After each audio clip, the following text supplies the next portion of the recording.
નમસ્કાર દોસ્તો, હું ભાણજી રાઠોડ. આજ આપણે એવી વાત કરવી છે. પહેલી વાત તો એ કે આપણે જ્યારે જાહેરમાં વાત કરતા હોય તો મારા બોલવાથી કોઈને ખરાબ લાગે, ખોટું લાગે, યા તો એવા શબ્દો ન બોલાઈ જાય કે જેનાથી બીજા માણસને તકલીફ થાય.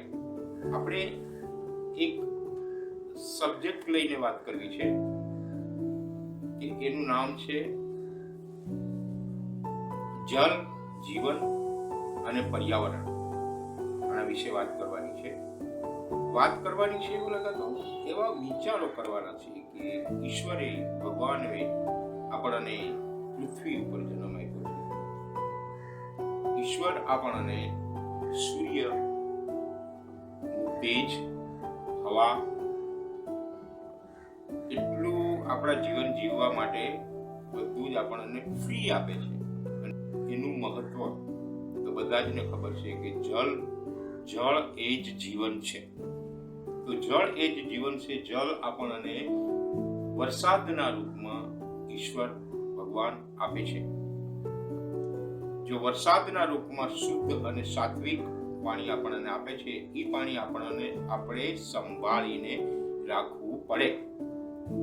તો સંભાળીને રાખવા માટે, સંગ્રહ કરવા માટે એક જ વાત છે. એવા પહેલા તો આપણે અત્યારે જળ હરેક પ્રકારે ઉપયોગી છે, એના ઉપયોગની વાત જોઈશું. પહેલી વાત તો એ કે આપણે એને સંભાળીને રાખવું પડે. કારણ કે અત્યારે ખાસ કરીને આપણા ગ્રામીણ વિસ્તારમાં જે પાણી અત્યારે ખરાબ થઈ ગયા છે, મોડા થઈ ગયા છે, કડવા થઈ ગયા છે, અને એના માટે આપણી સરકારો કેટલા આયોજનો કરે છે, કેટલું ડેમ બનાવે છે, નદી નાળા ઉપર સરોવરો બનાવે છે, ડેમ બનાવે છે, એમાંથી આપણને પીવાનું પાણી આપે છે. પણ આપણી ખુદની શું ફરજ છે? આપણી ખુદની ફરજ છે પહેલા તો આપણે એવા વિચાર કરવો પડશે કે મારે શું કરવું જોઈએ જેનાથી થોડું ઘણું કંઈક આમાં પાણીનો સંગ્રહ થાય. તો આપણે એના માટે સારા વિચાર કરવા પડશે, વિચારવું પડશે કે જે કુવામાં,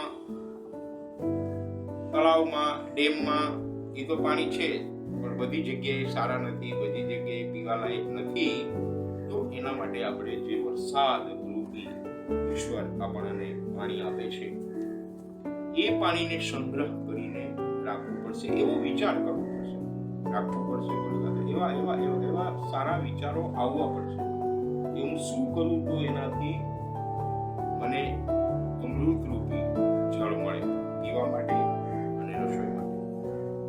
એમાંથી જ અત્યારે કેટલા બધી રોગો જે થાય છે, શરીરમાં તકલીફો થાય છે, એ પાણી ખરાબ હોવાને કારણે, પ્રદૂષિત પાણી પીવાને કારણે ઘણા બધી એવા તકલીફો થાય છે. બરોબર, એ બધીને ખબર છે. તો અત્યારે વાત એવી છે કે આપણે પહેલા તો એવા વિચારો કરવા પડશે કે મારે આ જે વરસાદ રૂપી પાણી છે એને સંગ્રહ કરીને રાખવો પડશે. તો એમાંથી મને, મારા પરિવાર અને આજુબાજુના સમસ્ત જીવ સૃષ્ટિને ઉપયોગી થશે. આવા વિચારો કરવા પડશે. મારા એકલા માટે નહીં, કે આપણા એકલા માટે નહીં, પણ આપણે જ્યારે જાહેરમાં બોલતા હોઈએ તો બીજા લોકોને પણ ઉપયોગી થાય, યાની કે જીવન સૃષ્ટિને ઉપયોગી થાય એવી વાતો આપણે કરવી પડશે. તો એના માટે આ છે ઉપાય. આવી વાતો આપણે કરશું. અને પ્લસ છે જીવન જીવવા માટે પહેલા આવી બધી જે વસ્તુ જરૂરી છે આપણા માટે, એ આપણે એના વિશે કંઈક સારું વિચારવું પડશે. તો આગળ જતા ભવિષ્યમાં નેચરમાં, કારણ કે એક જ જરૂરી છે મેન પાણી. પાણીથી જ અનાજ પાકશે અને કોઈ પણ રહેવા દો, અનાજ વગર ચાલવાનું નથી. તો અનાજ સારું પકાવવું, સારું તંદુરસ્તી માણસને રાખવી, સ્વાસ્થ્ય બનાવી રાખવું, તો સારું પાણી જોશે, શુદ્ધ, સાત્વિક અને અમૃત તુલ્ય પાણી આપણે ભગવાન આપે છે, એ આપણે સંભાળવું પડશે. એવા વિચારો કરવાના છે. તો એવા વિચારો આપણે આગળ જે કંઈ છે એ વાત કરશું. એક માણસથી નથી થતું, અત્યારે આપણા ગ્રામીણ પ્રદેશોમાં આવા વિચારો કરવા જરૂરી છે. અત્યારે કેટલી યોજનાઓ ચાલે છે, એમાં એને ચાલે છે, પણ એને પૂરો એની ઉપર ભરોસો રાખીને બેઠું નહીં, આપણે બીજું પણ કંઈક વિચારવું પડશે. તો આવા વિચારો લઈ અને આપણે અત્યારે કોશિશ કરીએ છીએ કે સારું જીવન જીવવા માટે પહેલું છે ભણતર. નાનું મોટું જે પણ કાંઈ હોય હરેક લોકને, કારણ કે ભણતર હશો તો તમે એક સારું જીવન જીવવું પડશે, જીવી શકશો અને વિચારો પણ સારા આવશે.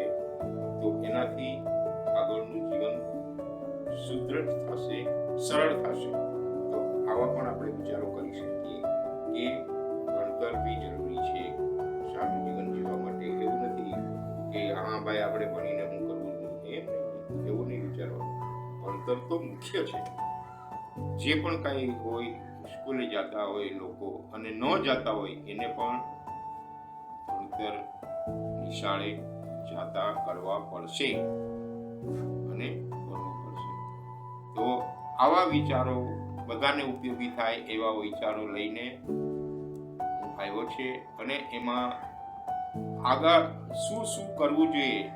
હું આશા રાખું છું કે આપ જે પણ મારો વિડીયો જોતા હશે એ લોકો પોતાની કોમેન્ટ કરશે અને કેવા આ બધીને ઉપયોગી થાય, જીવન સૃષ્ટિને ઉપયોગી થાય એના માટે શું કેવા વિચારો રજૂ કરવા જોઈએ, તો એના માટે તમે કોમેન્ટ કરશો આપશી તો ઘણું સારું રહેશે.